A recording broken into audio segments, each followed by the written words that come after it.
Hari ini si kecil dapat kereta baru. Paginya si kecil dimandikan oleh nenek. Sementara itu saya nak pergi buang sampah sebab sampah dah banyak, dah penuh. Kereta lama ni rosak, ada patah sebab dah lama kan. Jadi belilah yang baru buat dia.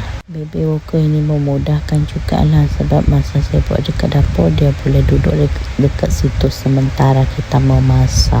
Nah, ini dia kereta baru. Kereta maksud dia baby walker lah. Kali ni dah upgrade, ada mainan dekat depan tu. Yang lama tu ada, cuma dah rosak papan dia, mungkin kena air masa makan kan.